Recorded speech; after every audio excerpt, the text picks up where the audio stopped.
Revolução Industrial na Inglaterra.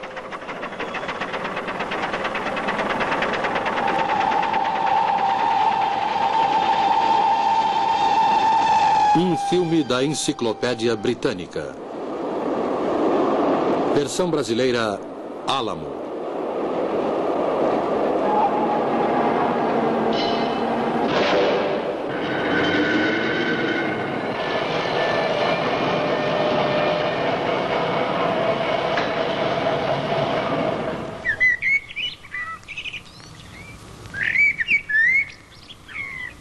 Voe com sua imaginação até a Inglaterra. Imagine a condição socioeconômica daquela nação há 200 anos. Era uma Inglaterra muito diferente da que conhecemos nos dias de hoje. Uma Inglaterra de aldeias tranquilas, de fazendas e pequenas propriedades rurais, de extensos pastos abertos e grandes florestas. Muitas regiões haviam evoluído pouco desde a Idade Média. A maior parte da população dedicava-se à lavoura ou exercia outras atividades rurais. O padrão de vida era baixo. As fazendas eram pequenas e as técnicas de cultivo eram rudimentares.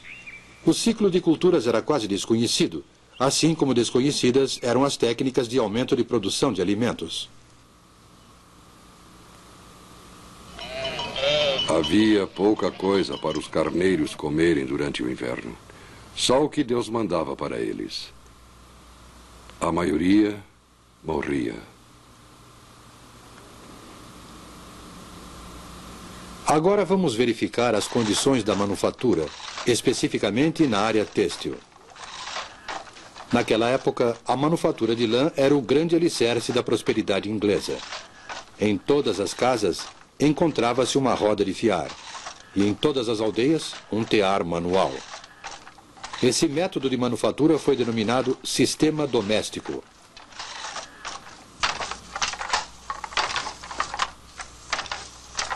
Timóteo. Sim, mestre. Venha cá. Continue esse trabalho, você consegue. Na sociedade inglesa, os mestres tecelões habitavam nas aldeias ou no campo, com todo conforto, e levavam adiante os negócios com capital próprio. O mestre também executava o trabalho manual, e quase todo o processo de beneficiamento de lã era realizado em sua própria casa. Além do seu tear, o mestre tecelão era proprietário de uma fazenda de 1 a 6 hectares, com alimento para os porcos, aves e algumas vezes para uma vaca. Possuía um barril de cerveja de fermentação caseira, uma roupa de trabalho e outra para os domingos. Tanto os aprendizes quanto os artesãos dormiam e comiam na casa do mestre tecelão.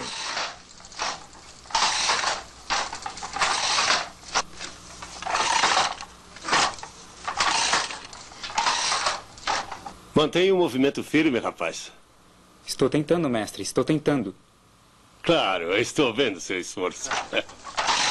Os mestres e os seus empregados eram geralmente ligados pela afeição, a ponto de não desejarem se separar. Os mestres pensavam que era obrigação deles manter os seus homens, inclusive quando os negócios não corriam de forma satisfatória. Consequentemente, um trabalhador vivia e morria no mesmo local onde havia nascido. O mestre e sua família produziam eles próprios quase todos os produtos que consumiam. Ned?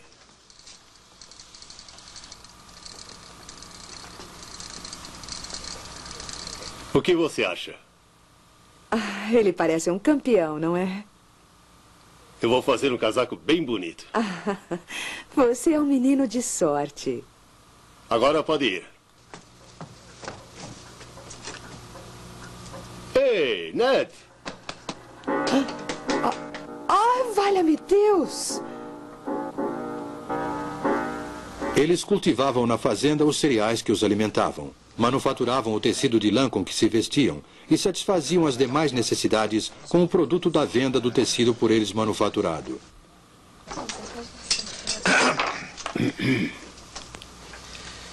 Senhor, esteja presente à nossa mesa, esteja aqui em todo lugar. Senhor adorado, abençoe vossas criaturas e permita-nos compartilhar com o vosso banquete no céu. Amém. Amém. O mestre tecelão costumava sentar-se à cabeceira da mesa de carvalho. Rodeado pela sua família e seus empregados, ele rezava a oração de ação de graças, servia o pão e o purê. Às vezes tomava uma caneca de cerveja, sem servir aos seus homens. Mas essa era uma das poucas diferenças entre o modo de viver do mestre e o dos empregados.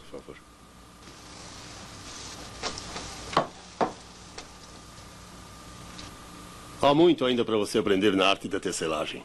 O pagamento é muito pouco para o aprendiz. Dinheiro não é uma coisa boa no bolso dos jovens. Na realidade, havia um aspecto muito desagradável no relacionamento entre o mestre tecelão e os trabalhadores. Existia, por exemplo, uma lei do governo proibindo aos trabalhadores de fazerem greve para reivindicar aumento salarial.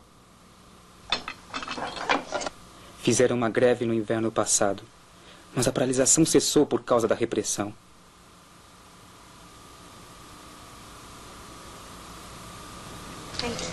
O trabalhador dificilmente se arriscava a fazer greve e não podia procurar trabalho em outro lugar. Recebia uma remuneração irrisória pelo seu serviço. Ele ocupava, na verdade, uma posição intermediária entre escravo e homem livre, ou mais precisamente, entre servo e cidadão. Tais eram as condições na indústria têxtil inglesa há 200 anos, apresentadas neste filme de forma concisa. Essas condições variavam conforme o lugar e a época. A Inglaterra não era absolutamente o paraíso terrestre, mas a vida seguia o seu curso tranquilo, geração após geração. E nos 100 anos seguintes, a nação se transformou e o estilo de vida do povo inglês sofreu uma transformação radical. Aldeias tornaram-se vilas, vilas tornaram-se cidades, e a manufatura foi transferida das tranquilas propriedades rurais para as fábricas.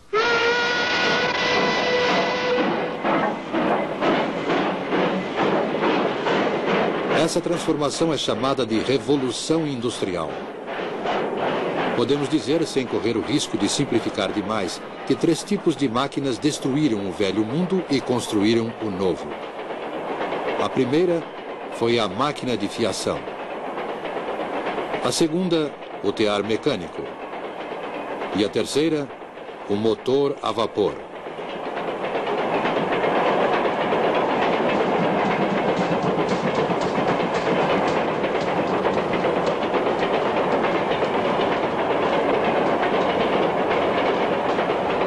A máquina de fiação, o tear mecânico e o motor a vapor.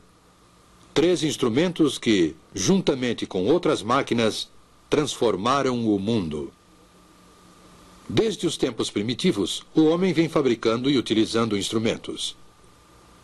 O instrumento executa um trabalho pequeno, visto que os músculos do trabalhador fornecem a força e o seu cérebro a habilidade. Séculos e séculos de fabricação e de utilização de máquinas. No ano de 1765, há mais de 200 anos...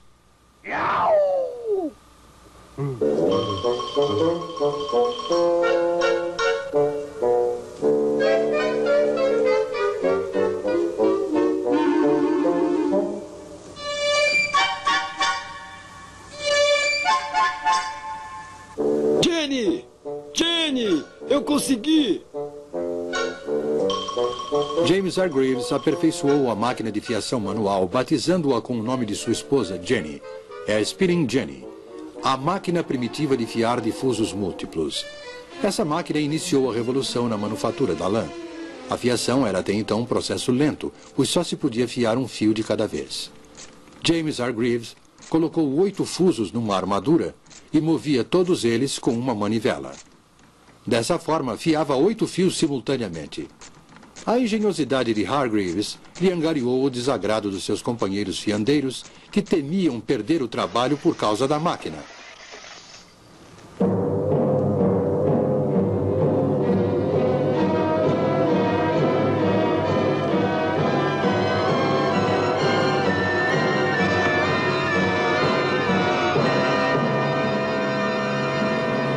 Mas Hargreaves não desistiu do seu empreendimento.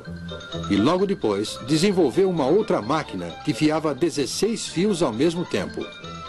Uma criança podia, ao girar a manivela desta máquina, realizar o trabalho que antes era executado por mais de 100 homens.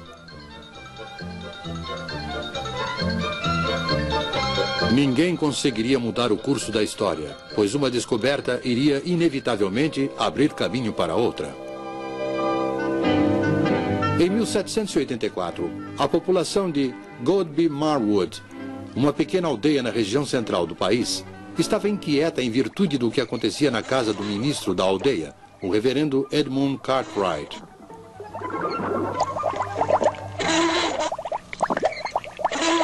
Acontecem coisas muito estranhas ali naquela casa. Parecem coisas do diabo. É. Segundo seus vizinhos, o reverendo não era um homem bom. Acreditavam que ele praticava bruxaria. Mas tais temores eram infundados. Cartwright havia simplesmente desenvolvido uma máquina, acelerando assim o processo de industrialização. A partir de então, a energia não era mais produzida pelos músculos dos trabalhadores, como ocorria com a máquina de fiação. A fonte da energia seria a água. A força da água corrente foi utilizada para movimentar uma máquina de tecer. Estava criado o tear mecânico. O trabalho manual na indústria têxtil foi abandonado, como foi também o velho sistema doméstico de manufatura. O tear mecânico, além de ter um preço elevado para o tecelão comum, era muito grande para ser colocado em casa. Mas, se pudesse comprar 12 teares e instalá-los num prédio, foi dessa forma que o tear mecânico acelerou o crescimento da indústria e do sistema industrial. A partir dessa época, em lugar de trabalhar em sua própria casa, o tecelão passou a morar em um lugar e a trabalhar em outro. Embora isso seja comum hoje em dia, naquela época houve uma implacável oposição à tirania da sirene da fábrica.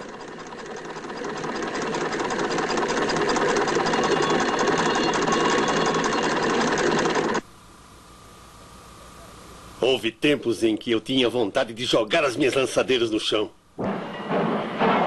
Mas a máquina que daria o maior impulso à Revolução Industrial ainda estava por vir.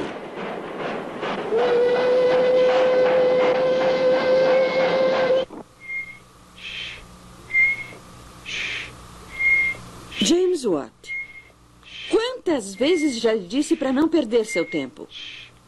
Você não servirá para nada, menino. Não estou perdendo tempo, mãe. Eu estou inventando uma coisa. Inventando uma coisa? O que você está fazendo, menino? Nada demais, mãe. Ainda não tenho certeza, mas acho que é um motor a vapor. A história em torno do jovem Watt e a chaleira de sua mãe não é mais do que uma lenda. O primeiro motor a vapor foi, na verdade, desenvolvido por Thomas Newcomen em 1705 e era utilizado para retirar água das minas de carvão. Um dos motores de Newcomen foi levado para a oficina de Watt para conserto.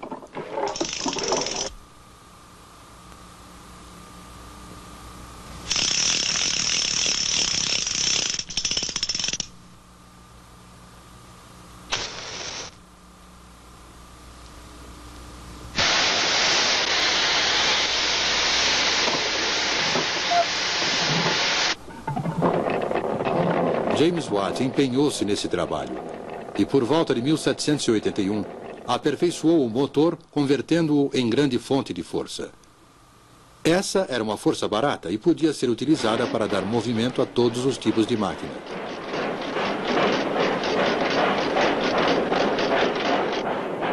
Com o motor a vapor de Watt e com o aperfeiçoamento dos métodos de beneficiamento do ferro e do aço, a Revolução Industrial era um fato consumado. A máquina de fiação e o tear manual foram abandonados. Surgiram as grandes cidades, não de um dia para o outro, mas no curto espaço de 100 anos. No lugar do mestre tecelão, semi-industrial e semi-fazendeiro, apareceu o capitalista, proprietário de muitos teares e empregador de centenas de trabalhadores. Com a Revolução Industrial, a Inglaterra transformou-se na fábrica do mundo no século XIX. Era um período que exigia criatividade e desembaraço. Juntos, empresários e engenheiros criaram uma era na qual a Grã-Bretanha ocupou a supremacia do comércio mundial.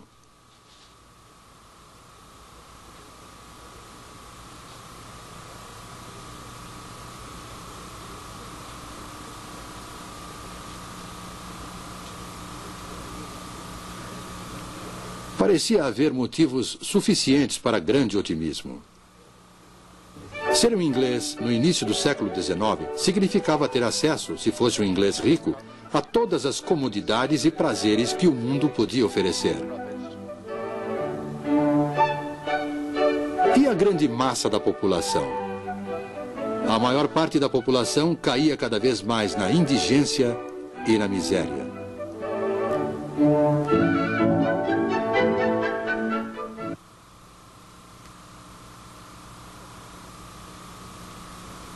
A qualquer hora do dia, podia-se ver as mulheres utilizando, para as necessidades domésticas, a água de uma vala imunda e fétida, cujas margens eram cobertas com uma mistura de lama e lixo.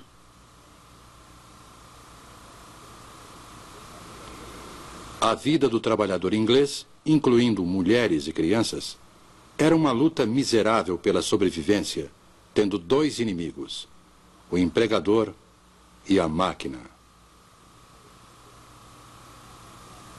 Sim, senhor. Comecei a trabalhar na tecelagem quando tinha 7 anos. Meu horário de trabalho é das 5 da manhã até as 8 da noite. Conversa de escravos. Os trabalhadores do período feudal não foram tão aviltados e escravizados quanto os pobres trabalhadores do norte civilizado.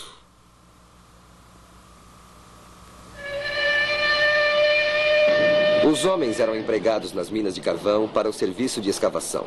Seus instrumentos de trabalho eram as picaretas e as pás. As mulheres e também as crianças eram encarregadas de arrastar a carga do carvão bruto de uma extremidade à outra através dos túneis subterrâneos.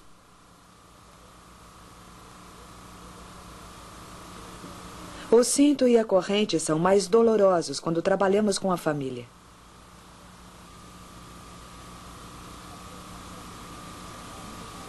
É comum as mulheres largarem a carga e caírem da escada.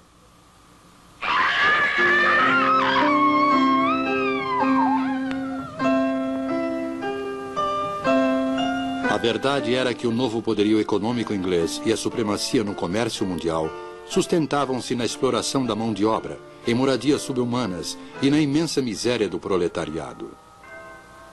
Era esta a civilização prometida pela máquina?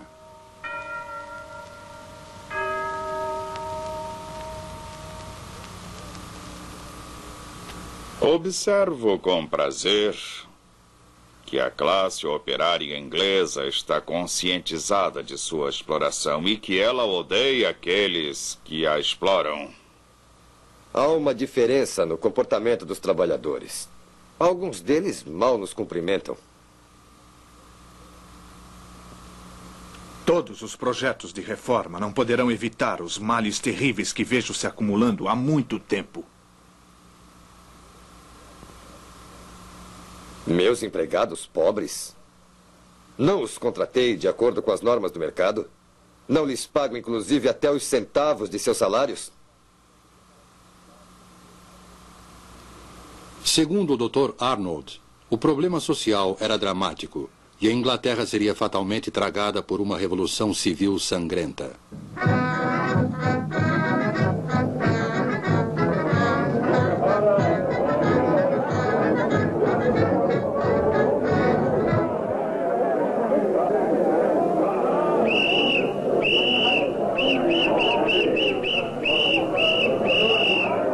Apesar de todos os distúrbios e tumultos, os quais sempre ficaram limitados a determinadas áreas, a tão esperada e temida Revolução Sangrenta não aconteceu na Inglaterra como acontecera na França.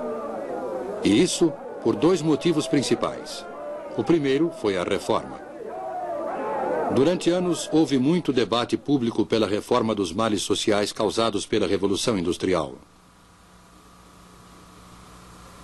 Em 1842, o parlamento aprovou a primeira de uma longa série de reformas. A Lei das Minas. Determinou que, a partir daquela data, o trabalho de mulheres e crianças menores de 10 anos nas minas de carvão estava proibido. Em 1847, a Lei das 10 Horas. A jornada de trabalho de mulheres e crianças na indústria têxtil não deveria ser superior a 10 horas.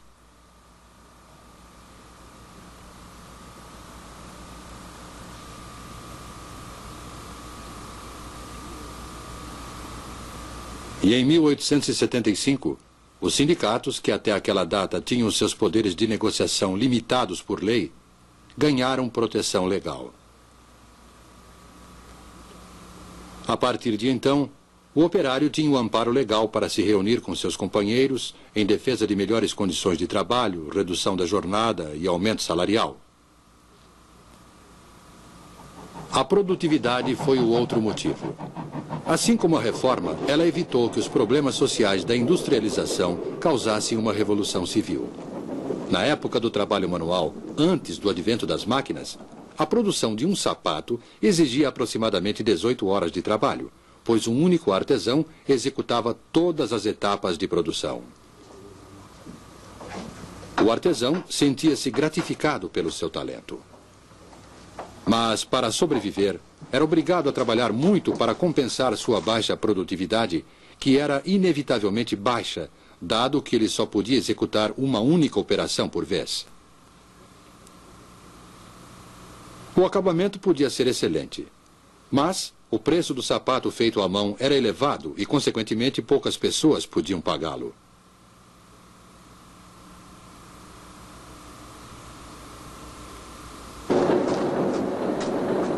Com o advento da máquina, a produtividade dos trabalhadores cresceu espantosamente. Implementou-se a divisão do trabalho. Do beneficiamento do couro até o produto acabado, cada operário executava somente uma operação, repetindo-a várias vezes. Desde que o couro estivesse beneficiado, um sapato podia ser produzido em menos de 20 minutos, ao invés de 18 horas exigidas pelo método artesanal.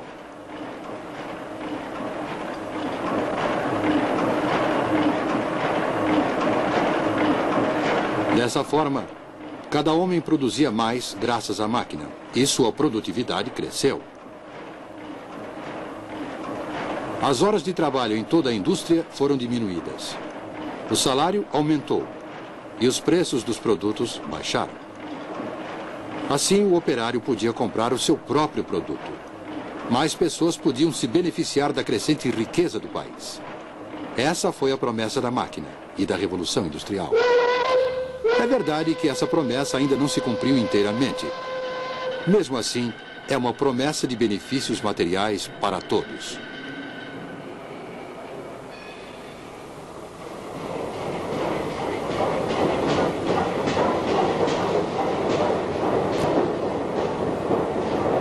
O século XIX, o século da Revolução Industrial, foi uma época de grandes realizações para a Inglaterra. Uma nação de economia agrícola, com uma grande manufatura de lã, transformou-se em uma nação industrial, de engenheiros, de minas de carvão, de empresas siderúrgicas e de fábricas. Essa transformação da economia causou muito sofrimento para a classe operária. Mas, por outro lado, em um período muito curto, a Inglaterra tornou-se o maior exportador de produtos. Ela era a fábrica do mundo.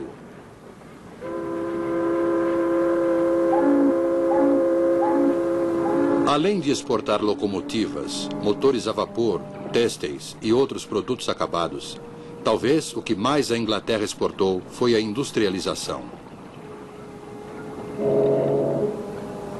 Dessa ilha separada da Europa pelo oceano, a Revolução Industrial se espalhou, levando para o mundo os grandes problemas, assim como os benefícios materiais da moderna civilização industrial.